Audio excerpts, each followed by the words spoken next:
ছাত্র জনতার গণতন্ত্রের এই বিজয়কে নস্যাৎ করতে এখনো চক্রান্ত চলছে। এই চক্রান্তের বিরুদ্ধে নেতাকর্মীদের সজাগ থাকতে বলেছেন বিএনপির স্থায়ী কমিটির সদস্যরা।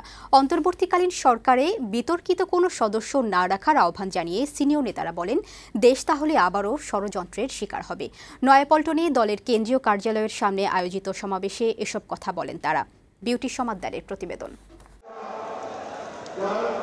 বেলা যতই গড়িয়েছে ততই জনসমুদ্রে পরিণত হয়েছে নয়াপল্টন বিএনপির কেন্দ্রীয় কার্যালয়ের সামনের ও আশেপাশের সড়ক। রাজধানীর বিভিন্ন এলাকা থেকে দলে দলে মিছিল নিয়ে সমাবেশে যোগ দেয় নেতাকর্মীরা। সমাবেশে বিএনপির কেন্দ্রীয় নেতাদের পর বক্তব্য রাখেন স্থায়ী কমিটির সদস্যরা। তারা বলেন, এই বিজয় হারানো গণতন্ত্র পুনরুদ্ধারের বিজয়। ষড়যন্ত্রকারীরা এখনও এই বিজয় ছিনিয়ে নেয়ার চক্রান্ত করছে। এদের সম্পর্কে সকলকে সজাগ থাকতে হবে। প্রতিহিংসা পরিহার করে ঐক্য গড়ে তুলতে হবে।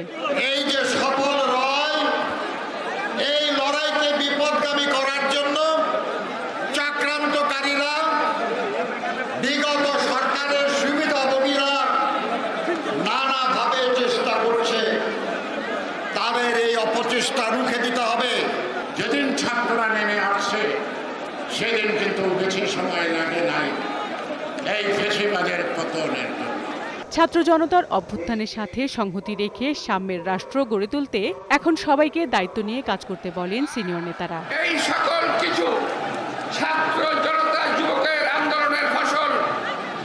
এটার দাবিদার এই দেশের সার্বিক মানুষ।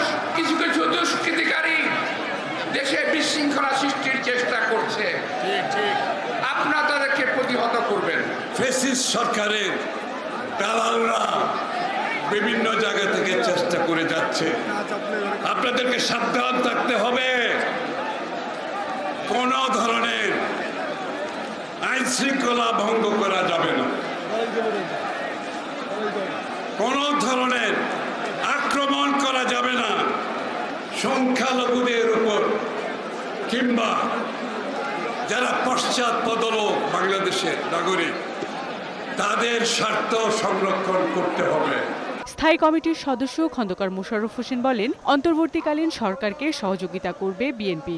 এই দেশে এই ধরনের অত্যাচার অনাচার করার জন্য যারা ইতিপূর্বে শেখ হাসিনাকে সহযোগিতা করেছে, তাদের কাউকে এই অন্তর্বর্তী সরকারে রাখা হবে না।